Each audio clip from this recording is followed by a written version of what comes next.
Hello, everyone. From our viewers all over the world, welcome to David Oniwi's live stream on government and political science.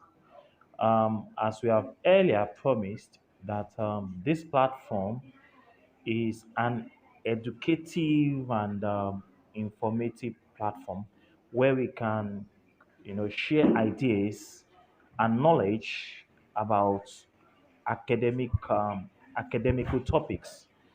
So we are sending greetings to you all over the world, in Africa, you know, um, in Europe. If you are watching from Germany, if you are watching from Britain, if you are watching from India, from France, and every part of the world, we say welcome. If you're watching from Africa, from Kenya, from South Africa, from Nigeria, and other parts of the world, we also say welcome. If you're watching from, from India, Pakistan, just name it, welcome as well. And if you're watching from Ukraine, from Russia, from, from other parts of the world, we also say a big welcome to this special platform. This platform is an educational platform.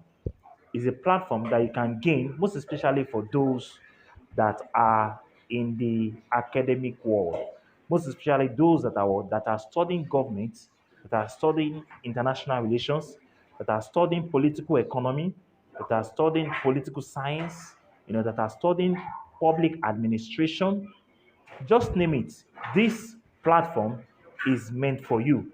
So, in this platform, we're going to be looking at various topics in government. We're going to look at what we call government itself. We're going to look at what we call the state. We're going to look at authority. We're going to look at power. We're going to look at totalitarianism. We're going to look at capitalism. We're going to look at communism. We're going to look at socialism. We're going to look at various topics on that government, constitutional development in Nigeria. We're going to look at the definition of presidential system of government. We're going to look at the definition of feudalism.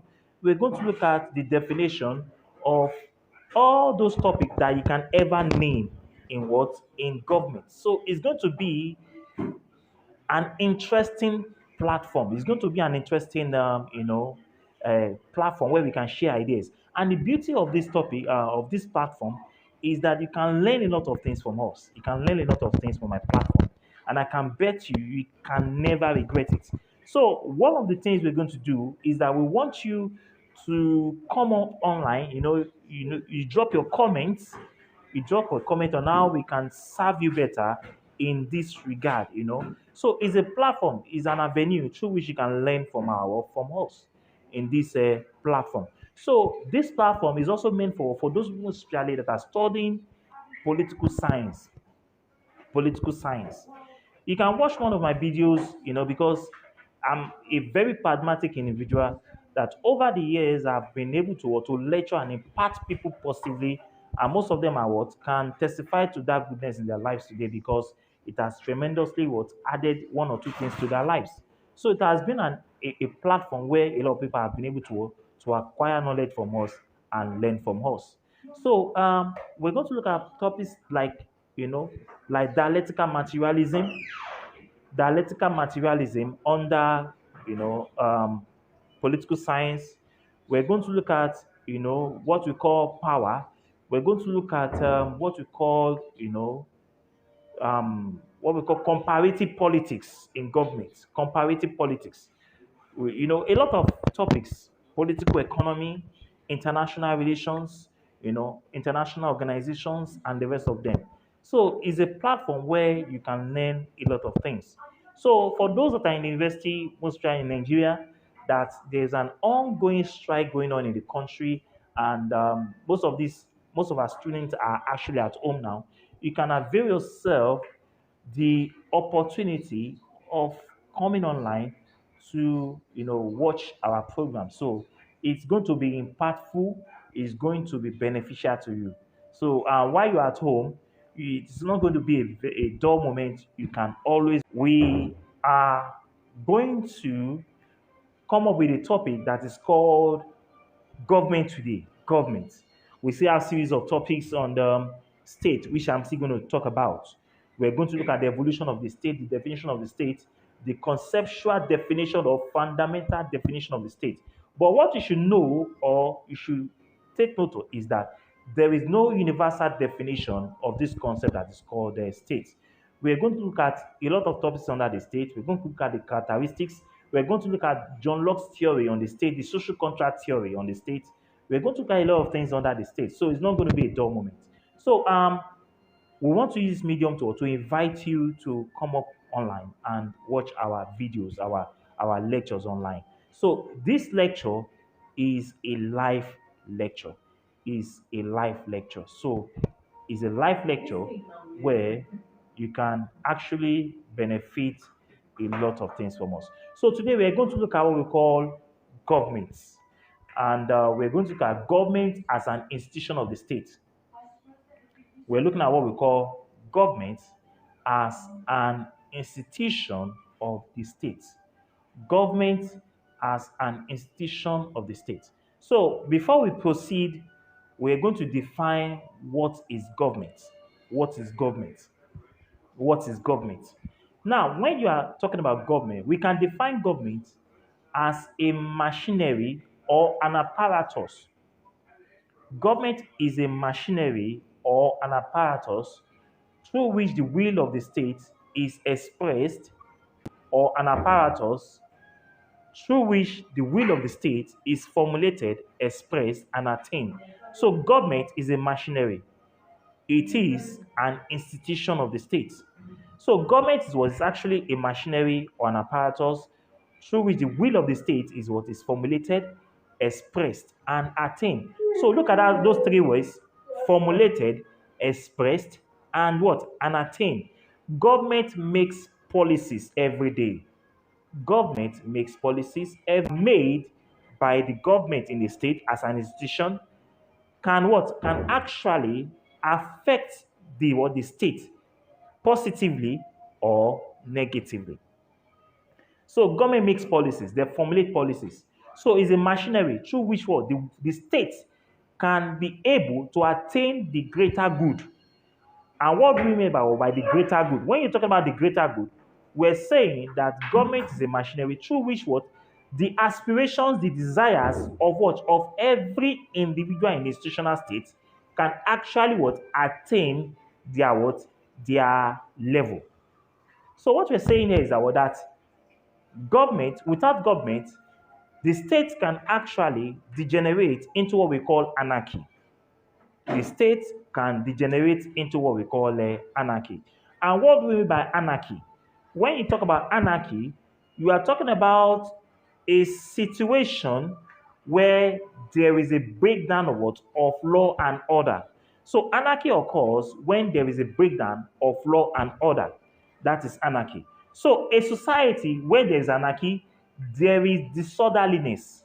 A society where there is anarchy, there is breakdown of law and order because people will not be compliant to the body of rules and regulations that governs the society. Because in every society, there are rules and regulations, and individuals or group must abide by the rules and the regulations. When individuals go against the rules and regulations, there is always a punishment, but the punishment must not exceed the amount of what? Of deterrence. I mean, the amount of what? Of offense that is committed by the individual. That is, the offense committed must commensurate with the punishment of the individual. So what we're saying there is that without government, the society will degenerate into what we call anarchy. That is, there is no existing law that is guiding such a society, and for that reason, people can take the law into their hands. And that is why Thomas Hobbes, one of the political scientists of that time, said that in such a society, it is called a primitive society. And in such a society, life is what? Is short, solitary, nasty, and brutish. Life is what? Is solitary, is poor, is not nasty, brutish, and what? And short. That is because of the fact that people take the law into their hands, there's every possibility that the will of the state may not be accomplished. And for the individuals what in such a state, their wills and aspirations will not be accomplished as well. So that's what we're talking about here. So in a society where there is anarchy, there is always what? The tendency for human being to exhibit their level of what? Of wickedness. Human beings will exhibit what we call the highest level of what? Of wickedness. Because man is what? Is naturally what? Wicked. There's every tendency for man to exhibit his what? His wickedness where there are no existing rules and regulations that can actually guide what? His actions. So he can exhibit his wickedness. So man is naturally wicked, and apart from that, this society, according to Thomas Hobbes, is what? A primitive society. Is a primitive society where life is what, like mentioned earlier, what life is what ensure that the state does not degenerate into anarchy. There is a need for people to surrender their self-will to a body called government. So it is this government board that can now regulate the affairs of those in that state. So government will regulate the affairs of those in that particular state so that life will not be primitive, life will not be solitary, will not be brutish, will not be nasty, and the tendency for anarchy to exist in such society will be reduced to the barest minimum. So this body of individuals constitute what is called government, and they are given the privilege and the power to what? To regulate the activities of what? Of the people in the society. So they exhibit what we call authority and what? And their power. So they regulate, the control, and also what? Make sure that what? That the existing law that governs the society is adhered to at the end of the day. So people must adhere to existing norms, to the existing rules and regulations. And when there are no what compliance with the existing laws and regulations in society or the existing rules in society, then there is going to be a punishment. Like I said earlier, that the punishment that is given to an individual must what? Must commensurate to the offense that is being committed. That is being committed. So now, what we're saying here is that because of the fact that people want to live in a society where they can be able to achieve or to be able to accomplish their whims, their desires, there is a need for them to surrender, to place their rights to a group of people that will what? That will protect their interest. Don't forget that man is a political animal. And because man is a political animal, according to Aristotle, man is a political animal, according to Aristotle. So man as a political animal has the tendency to socialize, to interact, to mix with other members of the society. And when it socializes and mixes what with every member of the society, then there's a tendency for human behavioral attribute to be exhibited. What do we mean by that? By human behavioral attitude. What we're saying there is that what, the behavior of Mr. A is not the same thing as the behavior of Mr. B.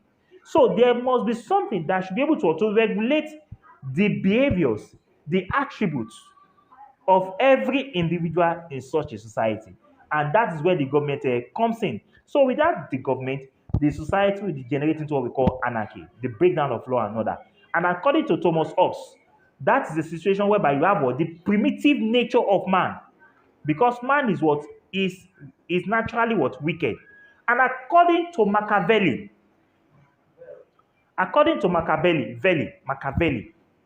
in one of his books called The Prince, he wrote a book called The Prince. Machiavelli said that might is what is right. That is a society where the strong will dominate the weak. Where the strong will dominate the weak. That's what Machiavelli is talking about. He said, in every society, you have two kinds of people. You have the weak and the strong.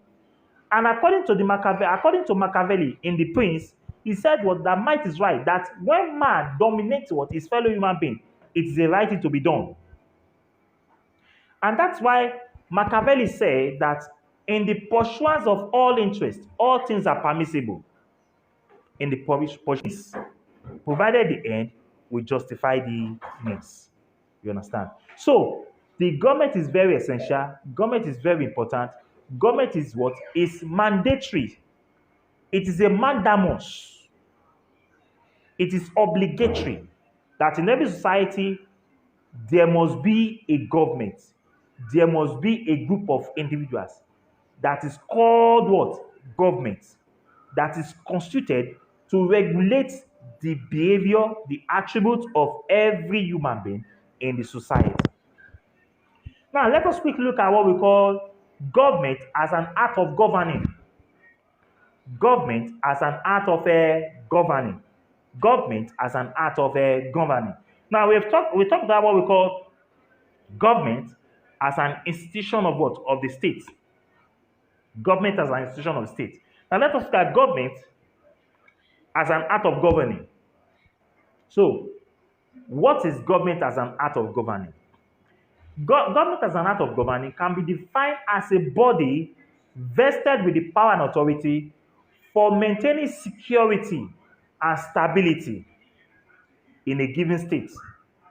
So, government as an art of governing is a body vested with the power and authority for maintaining security, stability, and conventional law in a given state. So, as an art of governing, it is vested with that power because without power, government cannot function effectively. So, without power, government is like a dog that is barking but cannot bite.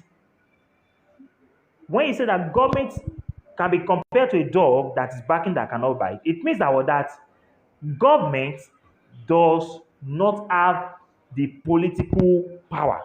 So without political power, government cannot function effectively. So for government to function effectively, it must have what we call political power. So without political power, the government is incapacitated. Government is incapacitated. So political power is very important in what? In government. Political power is very important in government. So without political power, government will be incapacitated and government will be ineffective. Government will be incapacitated and government will be ineffective. So government as an art of governing is that government is what? Is vested with the power and authority to maintain what? Security, peace and stability by making conventional laws and fundamental laws in a given state. So, government as an institution of the state and government as an art of governing, they are interrelated.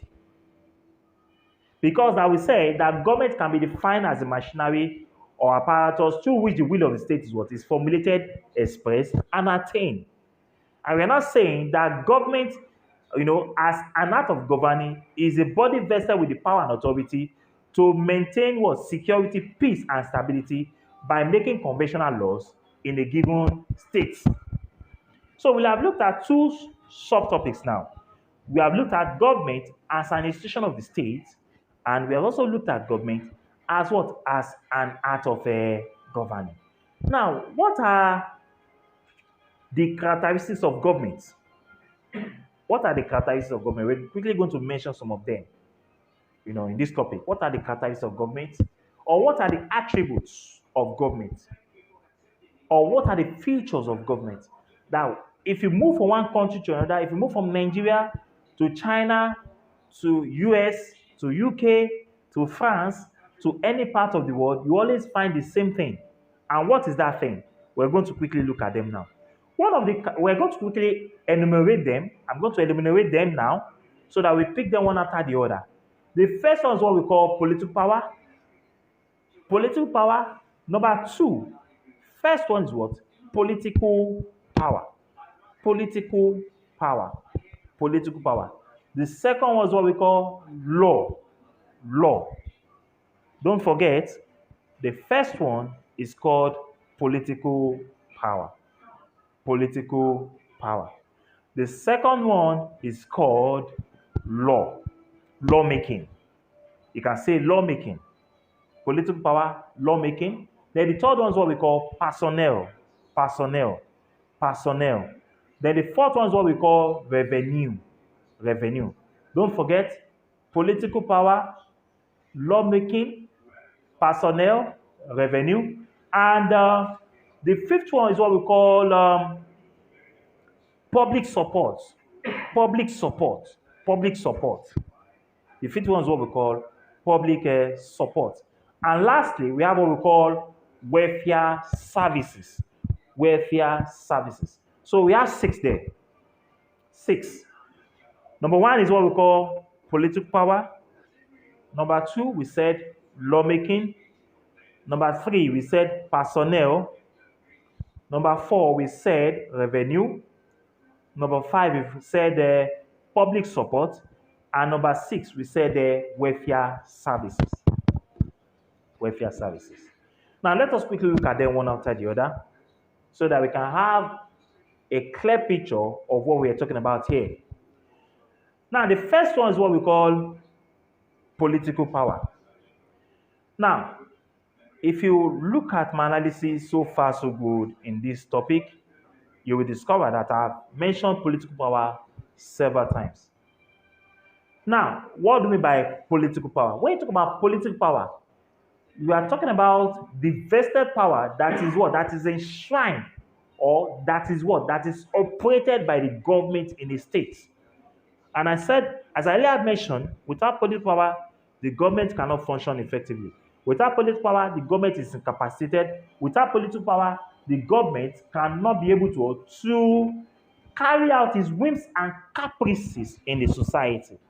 Its whims and caprices in its society are in the society. And for the government to be able to execute its policies, to be able to implement its policies, to be able to formulate its policies, then political power is what? Is very, very important. It is indispensable. It is indispensable. Now, for the government to be able to operate its political power, there are some tiers of government that actually assist the government in achieving its aims and caprices. And we're talking about here, we're talking about the executive arm of the government, which can be headed by a president or a prime minister, by a president or a prime minister. In Nigeria, we are operating on what we call the presidential system of government, where we have a president, an executive president. In Britain, for example, they operate on what we call the parliamentary system of government, or Westminster system of government, or cabinet system of government. So you can call it a Westminster system of government, you can call it a parliamentary system of government, you can call it a parliamentary system of government. Whichever one you call it is the same thing. Parliamentary, Westminster, or cabinet system of government, where you have a prime minister. Where you have what we call a prime minister. You have a prime minister in Britain. So in US also, you have what we call the president. And the president of the US is Joe Biden. In Nigeria, we have Buhari as the president of Nigeria. So in Britain, if you go there, they operate what we call the parliamentary system of government, where you have the prime minister, called Johnson. Now, so then we also have the legislative arm of government. In Nigeria, we have what we call a bicameral legislature. Now, what do we mean by a bicameral legislature? We talk about bicameral legislature. You are talking about a system of government where you have two legislative chambers. You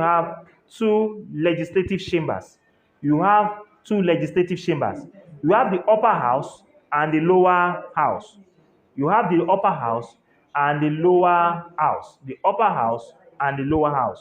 In Nigeria, we have the National Assembly.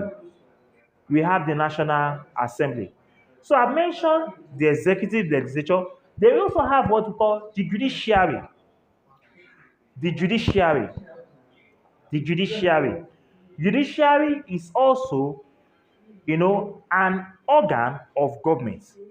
The judiciary is responsible for the interpretation of the law, and the legislature is responsible for lawmaking, and the executive is responsible for the implementation, formulation, execution, and what? And implementation. That is what? The duties of what? Of the executive.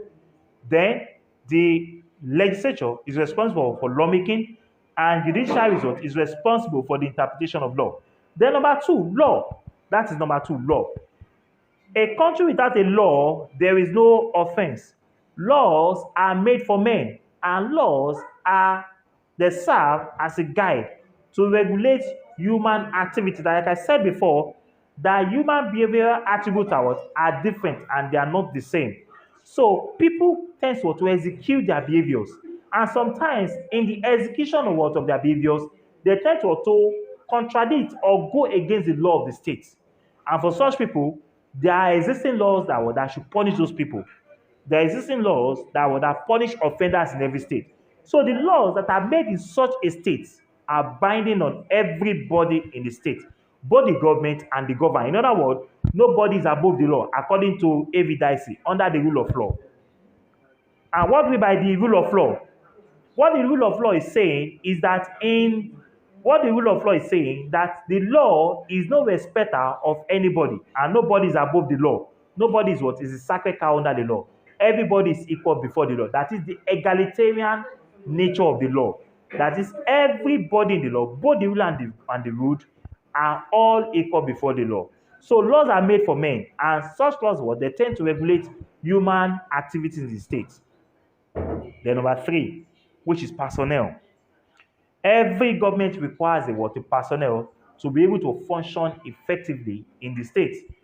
This personnel is called civil service.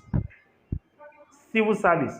So for government to be able to function effectively, government requires what? The civil servant or the civil service that are departments in what? Under the executive arm of government that helps to carry out government duties and what? And responsibilities on daily basis. So government has what we call personnel. Then the next one is what we call revenue. Government requires revenue for the government to be able to function effectively.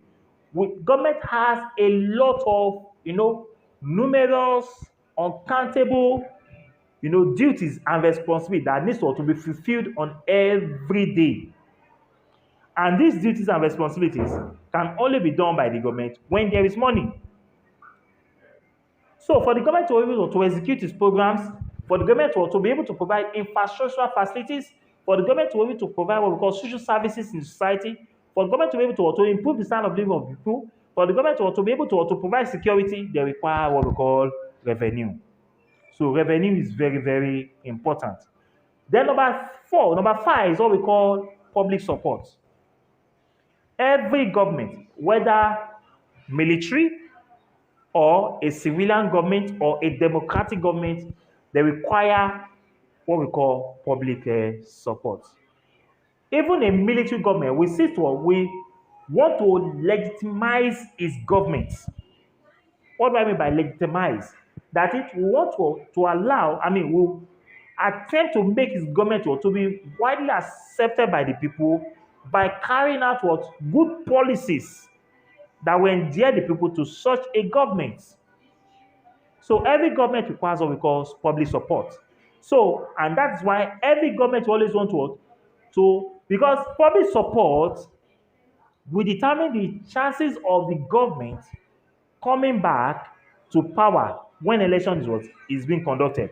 So in a democratic society, the government that public support favors will always win the election. And that is why in a democratic state, government always want to execute or implement or formulate policies that will endear the government to the people by providing what? Infrastructural facilities, by providing what we call, good standard of living, by providing what we call security, by providing what we call, security, by providing employment opportunity, and the rest of them. So when all these things are put into place, then we can say that, well, that such a government will have the public support of the people. So even that's why I say that even a military government, we cease to legitimize is what is government. We're still going to talk about what we call legitimacy. In this topic, we're still going to talk about what we call it because legitimacy itself is what is a topic on its own under government. Public support, mobilization, and the rest of them, they all fall under what we call public, legitimacy. So when you talk about legitimacy, general acceptance of the political system has been in line with the laws of the land, has been in line with the constitution of the land. So when such a thing happens, the such a government is a legitimate government. A legitimate government. Lastly, we have what we call welfare services. In advanced countries or in developing countries or all over the world in general, governments provide what we call welfare services. Welfare services. And welfare services are provided by the government to improve the standard of living of the people. And what are these welfare services? We talk about a good healthcare system where mortality rates, will be reduced to the barest minimum. Good healthcare system, good educational system, good, provision of employment opportunities. You understand? Improvement in the standard of living, security, where people can sleep in the night and close their two eyes without any fear. Then we'll talk about what the modernization of the army, the modernization of the armed forces to serve as a deterrent to any form of external aggression or internal insurrection. External aggression or internal insurrection. You understand? So these are part of the welfare service that must be provided by the government. And in some countries in the world, government pays people that don't have jobs money. They pay them money. They give them money. They provide money for them, to sustain them. In other words, we can regard such a society as what? As a least-faire society. Least-faire society. We call it a least-faire society. A least-faire society. We're still going to talk about that one. We're still going to talk about capitalism, a centrally planned economic system. We talk about communism, We talk about, capitalism, a free market system, like what we have in advanced countries or the metropolitan states or the advanced or metropolitan states or the center of the center, because that topic is going to come up on what we call the center of the periphery. We talk about the center of the center, the center of the periphery of the periphery. We talk about the difference between the periphery and what? And the center. You understand? We talk about these two things. They are very, very important and very, very, So we're still going to look at this topic under the center of the periphery theory. And we're going to look at what we call the dependency theory. The dependency theory. What's the dependency theory? When a country is dependent, the relationship between the advanced country and the developing country is what we call an asymmetrical relationship. Asymmetrical relationship. What do we mean by asymmetrical relationship? If we're talking about an asymmetrical relationship, we're talking about a relationship that is not egalitarian, an unequal relationship, and a relationship that's based on the exploitation, that is based on what? Exploitation, that is based on dominance. Relationship between the metropolitan and the developing, and the concept of development and what? And developing. Because when you use the word developing and underdevelopment, this topic, you're going to enjoy a lot of things. You're going to come across so many times I'm going to use, So you will never regret it. An asymmetrical relationship.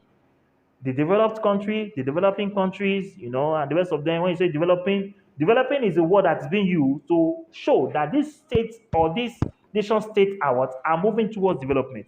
But in the real sense or in the actual sense, they are not really developed. They are dependent. Their survivors are dependent on what? On the metropolitan state that determines the policies that are being made by these countries through the so-called IMF and international banks, IMF, International Monetary Fund, and the World Bank and the rest of them. They make policies for these countries, and these policies, but the fact that these countries, they need money, they have to sign the contract and the rest of them, and they give them the money. But unfortunately, because of the perforation, or because of the lack of political will on the part of the so-called political leaders, you observe that at the end of the day, this money are not meant for, they're not used for the purpose for which they are actually what being borrowed. And that is the reason why development has become a mirage. It has become an utopia. It has become utopia, a mirage. It has become what? Something that is not realistic. It has become so impossible. So, welfare services, like I mentioned earlier on, welfare services is meant to improve the standard of living of the people, to give the people a sense of living, to give them a standard of living, to make life worthwhile. Because the whole essence of what of the state is to achieve a common goal. And what is the common goal? Happiness. According to Plato, Aristotle, and the rest of these guys, You understand? So when we're still going to deal with this topic under what we call dialectical materialism. We are going to look at the negation of the negation. We are going to look at, negation of the negation. What do you mean this, the contradiction of the social forces. The contradiction of the social forces. We're going to look at what we call spirit. I talk about spirit. You don't talk about spirit itself that, in the spiritual world. It's not spirit we're talking about. It's a different concept entirely. We're going to talk about dialectical material. What is dialect? We're going to talk about materialism.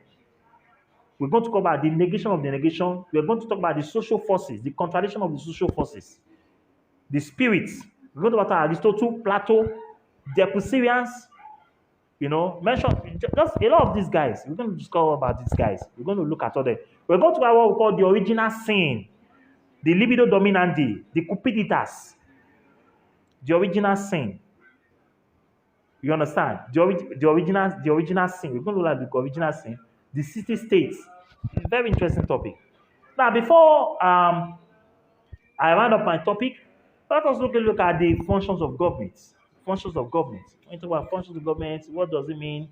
When you talk about functions of government, every government in the world has a function. So let us quickly at what are these functions. One of them is lawmaking. Every government makes law. Every government makes law. And the laws that are made by this government are what? They are meant to regulate the activities of people in the society.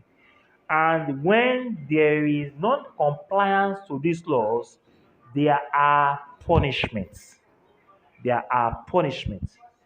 Just like when somebody says that Caesar's wife must live above sin. Caesar's wife must live above sin. One of the literatures, something somewhere there. Caesar's wife must live above sin. He that comes to law must come with what? With purity. He that comes to the law must come with purity. So let's leave that one. So lawmaking. So government makes law. And the law that are made in that society, in every society, is binding on everybody, both the ruler and the ruled. And that's what A.V. Dicey was talking about. The English professor of law. He said that everybody is what? Is equal before the law. He's talking about equality before the law. He's talking about the impartiality of the law. You must have access to the law. Under the law, an accused person is presumed to be innocent until he is found guilty by a competent judge and a competent what? Court with competent jurisdiction. And that's why if the policeman arrests you on the road or probably try to check you and the rest of them, you are innocent. He cannot call you an armed robber or a thief. It's wrong. That is a defamation of character. Character assassination. So that's a defamation of character. So laws are made for everybody in society, both the rulers and the ruled. And when these laws are being violated, there is always a punishment. The maintenance of law and order. The police, the responsibility or the duty of the state is to maintain law and order. And how do they maintain that? They maintain the law and order through the police. And through the what? Through the courts and through this prison system. Let me explain this. What do I mean by the police? The police what? They maintain the law and order. When an individual what commits a crime or it goes against the law of the society, there must be a punishment. And that's why when the police comes, they arrest the person, they will take him to the court. Then the person is punished by the court. And when is he going to? He's not going to his house. He's going to the prison where he's going to serve his punishment, depending on what on the offense he has committed. It depending on how grievous the offense the individual has committed. Law, maintenance of law, and other. Then defense. It is the duty of the government to modernize the country's armed forces. We are in an ever-changing world where countries are spending billions of dollars, like the United States of America. They spend billions of dollars on what? On defense. On defense. And that's why the United States of America is the most strongest country in the world. So countries must what? Must defend their territorial sovereignty. They must defend their territory. They must also what? Defend their sovereignty. And what is sovereignty? Sovereignty is the absolute power of the state to exercise supreme legal authority within its territorial jurisdiction without any form of external control or influence. Sovereignty. So sovereignty is what is the absolute power of the state. Listen to that word. Sovereignty is the absolute power of the state to exercise supreme legal authority within its territorial jurisdiction without any form of external control or influence. That is sovereignty for you. So defense of the country. Then another one is what we call protection of lives and properties. Protection of lives and their properties. It is also the duty of the state to protect the lives and properties of its citizens. And how does the government do that? The government must modernize the security agencies. People should be able to move freely on the street. People should be able to move freely, travel from one place to the other. They should have what? Right to life. They should have what? Right to properties. They should have right to everything, to religion and the rest of them.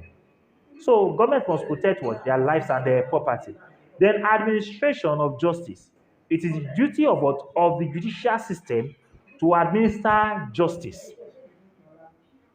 In every society, there will always be disputes, but the judiciary is an umpire to settle such a dispute.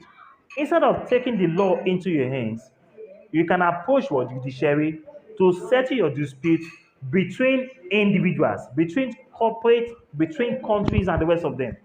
So countries or states have mechanisms through which they administer justice in the society. They also call what we call, social services. Social services. Government must also provide what we call social service. The other one is what we call provision of employment opportunity. Provision of employment opportunity.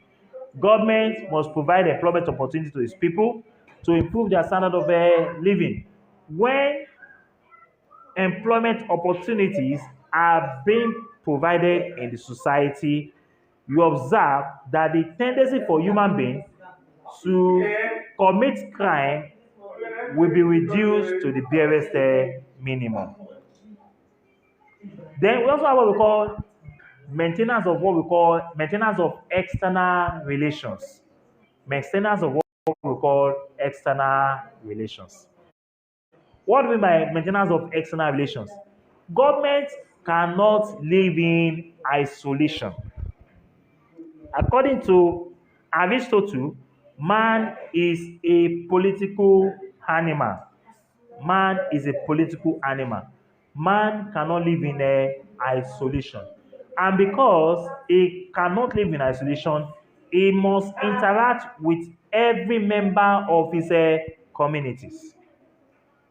The same thing applies between states. So nation states cannot live in isolation, cannot live in what we call isolationism. Isolationism. Before the First World War, the United States of America adopted the policy of what we call isolationism. And what's isolationism? Isolation is a concept idea where the state decided to develop itself internally. So at that period of time, the United States was, you know, decided to isolate itself, and that was why when the First World War started, you know, America, because of its policy of isolation, was able to develop its economy mightily at that time. So right now, no country can live in isolation. You have to interact. So there is diplomatic relationship between countries of the world. So countries of the world, they engage in what? In economic activities. They engage in political activities. They engage in economic activities. They engage in what we call, social activities, cultural activities, educational activities. So no country can live in isolation. So countries of the world maintain external relations with each other. They maintain external relations with each other. Because why? There is a high level of what? Of interdependency among nations of the world because of the inequitable distribution of resources. Because of the inequitable distribution of resources. So there is a level of what? Of interdependency among the countries of the world. So on this note, we have looked at the definition of what? Of government and institution of the state. We have looked at what we call government as an act of what? Of governing. We have looked at what we call, characteristics, features, and attributes of what? Of government. And we also look at what we call the functions of government. So I believe this topic has been very beneficial to you. And you now have a clear picture of the definition of what we call government. You have the definition of what we call government. You have the definition of what we call government as an act of governing. They also have the characteristics of what we call government. One of the characteristics is what we call political power, lawmaking, personnel, revenue, public support, welfare services. They will also mention the function of government, defense, lawmaking, political power, maintenance of law and order, provision of social services, employment opportunity, maintenance of external relations. So I believe you have gained a lot. We're going to be coming with these topics, regularly so that it can be of benefit to a lot of our students all over the world, a lot of people all over the world. So come to David Oniwis. Come to the fountain of knowledge. Come to the fountain of what? Of information. David Oniwis. That is my channel on Facebook. David Oniwis. It's a live stream program. It's a live stream lecture where you can what? You can achieve. You can, it can be of immense benefit to you as a student, and it will help you a lot. So on this note, we're going to round up on what we call government today. Government as institution of the state, government as an act of governing, characteristics of government, and the functions of government. I remain David Oni. And my Facebook channel is David Oni Wiz. W-I-Z. David Oni Wiz. This program will continue. We'll be coming up with different topics every time to be of benefit. We're going to look at public administration, topics in political science, topics in government, topics in psychology, political economy, international relations, and a host of them. Thank you for coming up to watch this program. To my fans all over the world, I say a very big thank you. To meet next time, I remain your humble David Oni. And my Facebook channel is what is David Oniwis. Thank you for coming up, and God bless. Bye-bye. Bye.